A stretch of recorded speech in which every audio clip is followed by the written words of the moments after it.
প্রিয় ছাত্ররা, আমি সুশোভন মাইতি নিয়ে চলে এসেছি আর একটা নতুন ভিডিও নিয়ে।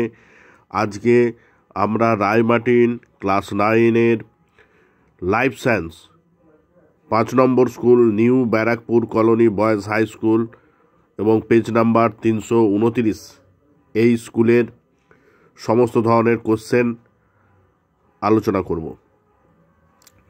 প্রথমেই বিভাগ কয়ের সঠিক উত্তরটি নির্বাচন করো। 1 নম্বর কোশ্চেন রয়েছে, প্রদত্ত কোনটি ইউক্যারিওটিক প্রকৃতির নয়? এখানে অপশান হবে এ মনেরা। মনেরা সবই প্রোক্যারিওটিক কোষ যুক্ত হয়ে থাকে জীবেরা, সেই জন্য এখানে অ্যান্সার হবে মনেরা। 2 নম্বর কোয়াসারভেট হলো, এখানে অ্যান্সার হবে সি ক্লোইডীয় দমন। 3 নম্বর হচ্ছে কোন কোষীয় অঙ্গাণু শুক্রাণুর পুচ্ছ গঠন করে? এখানে অ্যান্সার হবে সি সেন্ট্রিওল। 4 নম্বর প্রদত্ত কোন অঙ্গাণুটিকে আত্মঘাতী থলি বলা হয়? এখানে অ্যান্সার হবে বি লাইসোজোম। পরের 5 নম্বর এমসিকিউ রয়েছে, কোন কলা উদ্ভিদকে যান্ত্রিক দৃঢ়তা প্রদান করে? এখানে অপশান অনুযায়ী অ্যান্সার হবে বি কোলেন কাইমা। এছাড়া স্ক্লেরেন কাইমাও যান্ত্রিক দৃঢ়তা প্রদান করে, কিন্তু এখানে অপশান স্ক্লেরেন কাইমা নেই, তাহলে এখানে বি করতে হবে কোলেন কাইমা। 6 নম্বর হচ্ছে হৃৎপেশি এক প্রকার, এখানে অপশান হবে ডি বি এবং সি উভয়, অর্থাৎ স্বরকীয় পেশি ও অনৈচ্ছিক পেশি। 7 নম্বর রয়েছে, প্রদত্ত কোন কোষ অঙ্গাণু উদ্ভিদ কোষে অনুপস্থিত? এখানে অ্যান্সার হবে এ সেন্ট্রোজোম। বিভাগ খ 2-এর দাগের একটি বাক্যে উত্তর দাও। প্রথম কোশ্চেন রয়েছে, কোষের মস্তিষ্ক কাকে বলে? এটা হবে নিউক্লিয়াস। 2 নম্বর, কোন কলা অস্থির সঙ্গে পেশিকে যুক্ত রাখে? এটা হবে যোগ কলা। ঠিক আছে, যোগ কলা যুক্ত রাখে। 3 নম্বর রয়েছে, দ্বিপদ নামকরণের প্রবক্তাকে? এটা হবে ক্যারোলাস লিনিয়াস। 4 নম্বর রয়েছে, আইসিবিএন এর সম্পূর্ণ নাম লেখো। আইসিবিএন এর সম্পূর্ণ নাম হবে international code of botanical nomenclature. International code of botanical nomenclature. পরের 3-এর দাগের শূন্যস্থান পূরণ করো। প্রথম কোশ্চেন রয়েছে, জীববিদ্যার সাইটোলজি শাখায় ড্যাশ সম্পর্কে আলোচনা করা হয়? এখানে অ্যান্সার হবে কোষ সম্পর্কে। কোষ সম্পর্কে আলোচনা করা হয়। 2 নম্বর, প্লাটি হেলমিনথিস পর্বের প্রাণীর রেচন অঙ্গ হলো? এখানে অ্যান্সার হবে ফ্লেম কোষ। 3 নম্বর, একটি পলিস্যাকারাইডের উদাহরণ হলো? এখানে হতে পারে শ্বেতসার, গ্লাইকোজেন, সেলুলোজ। এই 3টের মধ্যে যে কোনো একটা তোমরা অ্যান্সার করতে পারো। গ্লাইকোজেনটা প্রাণী দেহে পাওয়া যায়, আর উদ্ভিদ দেহে শ্বেতসার ও সেলুলোজ পাওয়া যায়। এগুলো পলিস্যাকারাইডের উদাহরণ। 4 নম্বর কোশ্চেন রয়েছে, ঠিক বাক্যের পাশে ঠিক চিহ্ন এবং ভুল বাক্যের পাশে কাটা চিহ্ন দাও। প্রথম কোশ্চেন রয়েছে, বাদুড় একটি স্তন্যপায়ী প্রাণী। এটা অবশ্যই ঠিক অ্যান্সার হবে। 2 নম্বর, প্যারেনকাইমা কলার কোষগুলি সজীব হয়। এটার অ্যান্সার হবে ঠিক, তাহলে দুটোই এখানে ঠিক হচ্ছে। এরপর 5-এর দাগের কোশ্চেন রয়েছে, এ স্তম্ভের সঙ্গে বি স্তম্ভের সম্পর্ক স্থাপন করে লেখো। প্রথমে রয়েছে পেপটাইড বন্ড। পেপটাইড বন্ড কোথায় দেখতে পাবো? এখানে প্রোটিনে দেখতে পাবো, অর্থাৎ ডি এর সাথে মিলছে পেপটাইড বন্ড, প্রোটিন। 2 নম্বর রয়েছে স্কারভি। স্কারভি রোগ ভিটামিন সি এর অভাবে হয়, অর্থাৎ সি। সি অপশান হবে।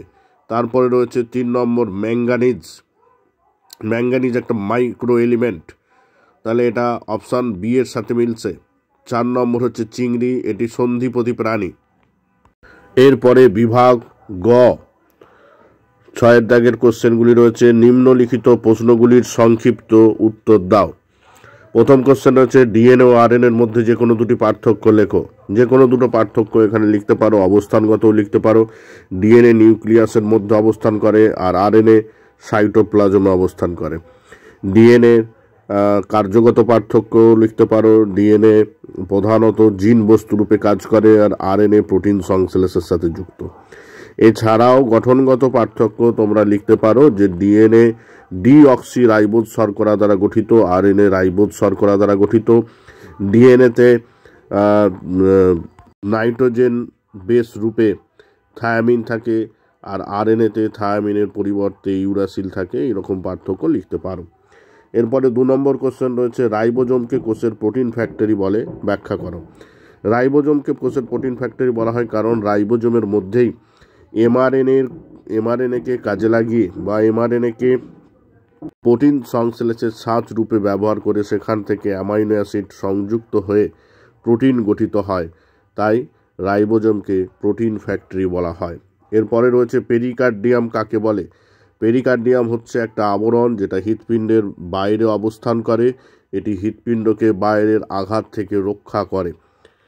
4 নম্বর কোশ্চেন রয়েছে মানুষের ডিম্বাশয়ের 2টি কাজ লেখো। 2টো কাজই প্রধানত রয়েছে। প্রথমত ডিম্বাশয় হচ্ছে কি স্ত্রীদের মুখ্য জননাঙ্গ, অর্থাৎ এখানে জননকোষ ডিম্বাণু উৎপাদন হয়, এটা একটা কাজ। আর দ্বিতীয় কাজ হচ্ছে ডিম্বাশয় থেকে স্ত্রী হরমোন উৎপন্ন হয়, ইস্ট্রোজেন, প্রোজেস্টেরন এবং রিল্যাক্সিন। এরপরে 6 নম্বর কোশ্চেন রয়েছে কর্ডাটার 2টি প্রধান বৈশিষ্ট্য লেখো যা অকর্ডাটার ক্ষেত্রে অনুপস্থিত। কর্ডাটার প্রধান বৈশিষ্ট্য কী হবে? কর্ডাটার প্রধান বৈশিষ্ট্য হবে প্রথমত জীবনচক্রের যে কোনো দশায় নোটোকর্ডের উপস্থিতি লক্ষ্য করা যায়। আর 2 নম্বর হচ্ছে জীবনচক্রের যে কোনো দশায় পৃষ্ঠীয় ফাঁপা নার্ভ কর্ডের উপস্থিতি লক্ষ্য করা যায়। এই দুটোই ইম্পর্টেন্ট বৈশিষ্ট্য। তারপরে 6 নম্বর বলা হয়েছে প্রদত্ত বৈশিষ্ট্যগুলি যে প্রাণীর মধ্যে দেখা যায় তার নাম লেখো। এখানে এ রয়েছে জল সংবহনতন্ত্র। জল সংবহনতন্ত্র একাইনোডার্মাটা পর্বে দেখা যায়। বি হচ্ছে ছদ্মশিলম বা সিউডোশিলম, এটি পর্ব নিমাটোডা অর্থাৎ গোল কৃমিদের দেখা যায়। পরের কোশ্চেন রয়েছে ইডিওব্লাস্ট কোথায় দেখা যায়, এর কাজ কি? এটি উদ্ভিদ দেহে দেখা যায়, যা এক প্রকার প্যারেনকাইমাল কোষ। এটি প্রধানত রজন, তরুক্ষীর, ট্যানিন এই সমস্ত সঞ্চয় করে, রেচনে সাহায্য করে, রেচন সংরক্ষণ করে এবং নির্গমনে সাহায্য করে। কিছু ইডিওব্লাস্ট রয়েছে যেমন মাইরোসিন কোষ, এরা উদ্ভিদকে প্রতিরক্ষাও প্রদান করে, বিভিন্ন তৃণভোজী এবং কীটপতঙ্গ থেকে প্রতিরক্ষা প্রদান করে। এরপরে 8 নম্বর কোশ্চেন রয়েছে প্রোটোবায়ন কাকে বলে, উদাহরণ দাও। প্রোটোবায়ন হলো আদিম পৃথিবীতে উত্তপ্ত সমুদ্রের জলে যে সরল এবং জটিল জৈব যৌগ যুক্ত হয়ে প্রথম কোষের পূর্বসূরি গঠন করে, সেইটাকেই বলা হচ্ছে প্রোটোবায়ন্ট বা আদি কোষ। এর উদাহরণ কী হবে? যেমন মাইক্রোস্ফিয়ার, কোয়াসারভেড, এইগুলো হচ্ছে প্রোটোবায়ন্টের উদাহরণ। এরপরে রয়েছে বিভাগ ঘ। দেখো বিভাগ ঘ এর কোশ্চেনগুলো দেখে নাও, এগুলো সবাই বড় কোশ্চেন রয়েছে। নিম্নলিখিত প্রশ্নগুলির উত্তর দাও। 1 নম্বরে রয়েছে অ্যানিলিডা ও আর্থ্রোপোডা পর্বের 3টি করে বৈশিষ্ট্য লেখো এবং প্রতিটি পর্বের একটি করে উদাহরণ দাও। দ্বিপদ নামকরণ নিয়মাবলীগুলো আলোচনা করো। অথবা রয়েছে 2 নম্বর কোশ্চেন রয়েছে চিত্রসহ নিউক্লিয়াসের পরমাণু গঠন বর্ণনা করো। অথবা রয়েছে চিত্রসহ নিউরনের গঠন বর্ণনা করো। ঠিক আছে, সবগুলো এখানে মোটামুটি বড় কোশ্চেন রয়েছে। এখানে এই স্কুলটি শেষ হলো। তোমরা স্কুলটি প্র্যাকটিস করবে অবশ্যই। আর ভিডিওটি ভালো লাগলে লাইক, শেয়ার, অবশ্যই কমেন্ট করো এবং চ্যানেলটিকে যারা নতুন তারা অবশ্যই চ্যানেলটিকে সাবস্ক্রাইব করো এবং বেল আইকনটি ক্লিক করে রাখো নতুন ভিডিও পেতে। সবাই ভালো থেকো।